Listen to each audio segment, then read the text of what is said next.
دو لوگ بیٹھے تھے نا حرم مکہ میں.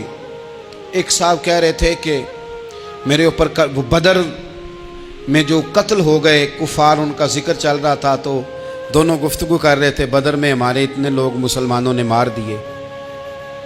تو ایک ان میں کہنے لگے کہ اگر میرے اوپر قرض نہ ہوتا اور میرے چھوٹے چھوٹے بچے نہ ہوتے تو میں تو تلوار لے کے جاتا اور مدینہ شریف جا کے معاذ اللہ بدلہ لے آتا. دوسرا کہنے لگا میں دیتا ہوں نا تیرے بچوں کا خرچہ بھی اور میں تیرا قرضہ بھی اتارتا ہوں، تو جا.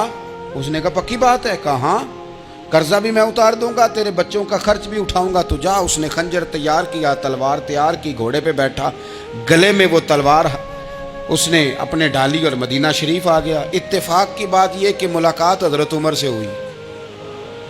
جناب عمر کہنے لگے مجھے تیری نیت ٹھیک نہیں لگتی.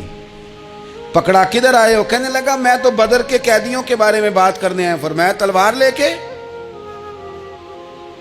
لے کے چل تجھے حضور کے پاس لے کے جاتا ہوں. نبی کریم کی بارگاہ میں لے گئے تو حضور فرمانے لگے کیسے آئے ہو؟ کیسے آنا ہوا؟ کہنے لگے جی میں تو بدر کے جو قیدی آپ کے پاس ہیں ان کی بات کرنے آیا تھا. تو حضور فرمانے لگے چل پھر باقی کی میں سناؤں. خیال آیا مسلمان نیک و بد پہچان جاتے ہیں، محمد آدمی کے دل کی باتیں جان جاتے ہیں صلی اللہ تعالی علیہ وسلم. فرمایا میں سناؤں؟ حضور کیا؟ فرمایا تم اور فلاں بن فلاں وہاں بیٹھے ہوئے تھے نا حرم مکہ میں فلاں پہاڑ کے ساتھ ٹیک لگا کے، اور تم نے یہ کہا تھا نا کہ قرضہ نہ ہوتا، بچے چھوٹے نہ ہوتے تو بدر کے مقتولین کا میں بدلہ لیتا. یہ سارا کچھ طے کر کے پھر آئے ہو تلوار لے کے، اور یہاں کہتے ہو میں قیدیوں کے بارے میں بات کرنے آیا تھا. اس کے تو پسینے چھوٹ گئے، وہ تو بے حال ہو گیا. اس نے کہا اس کا تو سوائے اس کے اور میرے کسی کو نہیں پتا، اگر آپ کو پتا چل گیا ہے تو پھر آپ اللہ کے سچے رسول ہیں. تو حضور اگر آپ کو پتا چل گیا ہے کہ میں قتل کرنے کے ارادے سے آیا ہوں، میں معاذ اللہ بدلہ لینے آیا ہوں، اللہ کرے آپ کو سمجھ آئے میری بات کی. یعنی ایک تو یہ ہے کہ بندہ وہ پکڑا گیا ہے، اور ایک یہ کہ کسی کو پتا چل گیا ہے کہ یہ اس کام آیا ہے. پھر لوگ جب معافی دیتے ہیں تو بڑی کہانیاں سنا کے دیتے ہیں، ایسے نہیں دیتے. حضور اب آپ کو پتا چل گیا ہے تو کیا کریں گے؟ تو حضور فرمانے لگے تو بتا نا تیرے ساتھ کیا کریں. اس نے کہا کہ میں نے سنا ہے آپ معاف بڑا کر دیتے ہیں. یعنی یہ گھر سے کو پیار کرنے نہیں آیا، پھولوں کا گلدستہ لے کے نہیں آیا، تلوار لے کے آیا. لیکن یہ میرے محبوب کا حوصلہ ہے، اور آیا بھی عین مسلمانوں کے بیچ ہے، جو چاہیں اس کے ساتھ کر سکتے ہیں.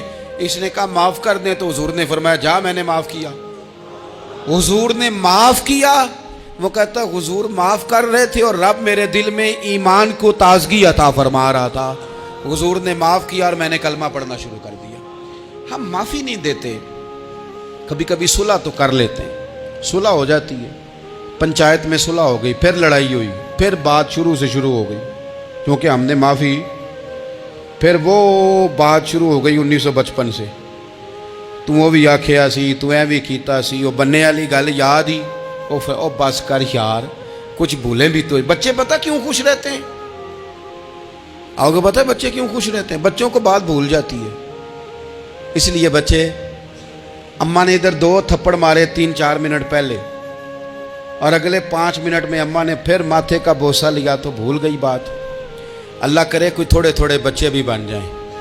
یہ جو بہتے سیانے ہیں نا، ان کا بھی اللہ ہی حافظ ہے، عقل زیادہ آ گئی ہے نا. اس لیے اقبال جیسے لوگوں نے کہا تھا خیرت کی گتھیاں سلجھا چکا ہوں، یا رب مجھے صاحب جنوں کر دے، صاحب جنوں کر دے، صاحب اللہ کوئی تھوڑا سا مجھے مجنون بھی بنا. یہ زیادہ عقل تو کسی کام کی رہی نہیں، پاگل کر دی، پاگل کر دی. بہت سارے لوگ ایسے زیادہ سمجھدار ہوتے ہیں، لہذا معافی دینے کو تیار ہے. معافی دیں. جب کوئی معافی کا مطالبہ کرے تو اسے معافی. سب سے مشکل کام ہوتا ہے لمبی لسٹ والے دشمن کو معاف کرنا. لسٹ جس کی لمبی ہو نا غلطیوں کی، ایک آدھ غلطی تو معافی ہو جاتی ہے.